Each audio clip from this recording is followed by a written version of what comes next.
Picture a cold winter evening, when the sun has gone down and your house is being lit up by a bunch of little light bulbs.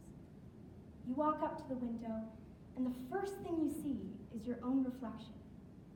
Now many of us will spend a half a second staring at that reflection, picking out all the little things that are wrong with us.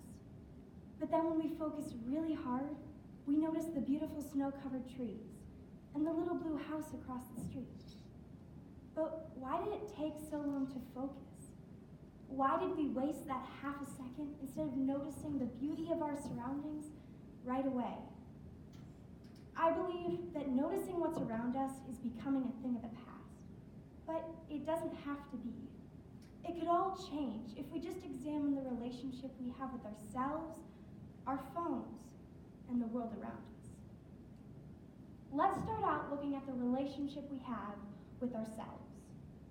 When you Google the phrase focusing on yourself, the first result on the top of the page is an article put up by Bustle entitled 11 Little Ways to Focus on Your Own Self-Improvement. Now, when you Google the phrase focusing on others, the second result is, how can I focus more on myself and less on others? Now, I'm not saying you shouldn't care about yourself, because in order to care for others, you have to care for yourself first. But what I am saying is there's a difference between taking care of yourself and your feelings and only caring about yourself and your feelings. This is called self-obsession. The dictionary defines self-obsession as excessively preoccupied with one's own life and circumstances, thinking only about oneself. I want to emphasize the word only. This is what my parents would call an absolute. Now, on a day-to-day basis, we don't only think about ourselves, and I would like to hope that not many people out there do. But there are certain situations when it's really easy to only think about yourself. I picture myself just the other day, arguing with my sister over what movie to watch. While I sat there, unfortunately raising my voice, I truly was only thinking about myself. I should have stopped and thought about her point of view and her thinkings. And that should be instinctive to do in any argument. Think about what the other person's thinking. Because when you're really passionate about something, it's truly super easy to only think about yourself.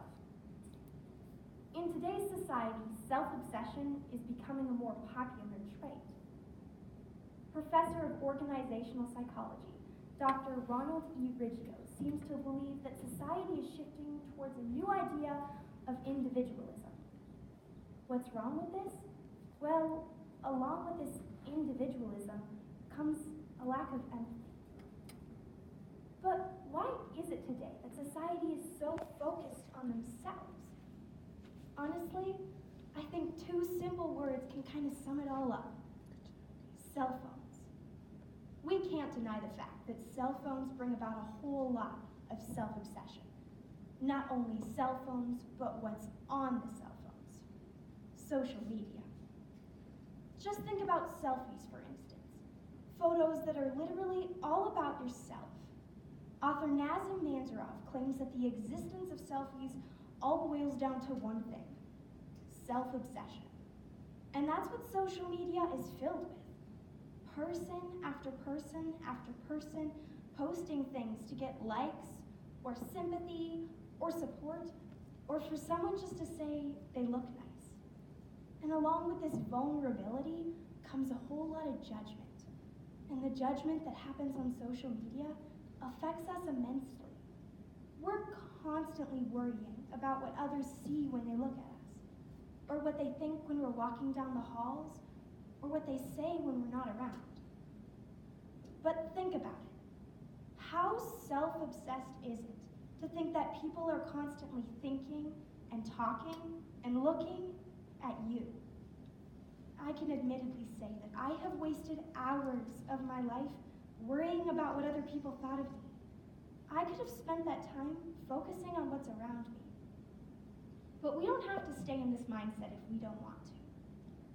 If we change the relationship we have with the world, there might be some hope when it comes to curing this self-obsession epidemic.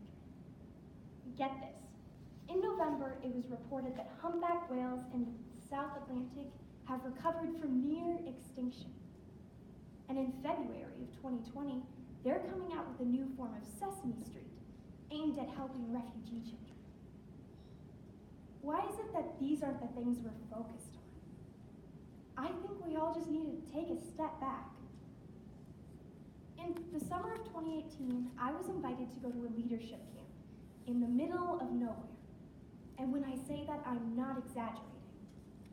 The first thing that happened when we got there is everyone's cell phone was taken away from them and locked up.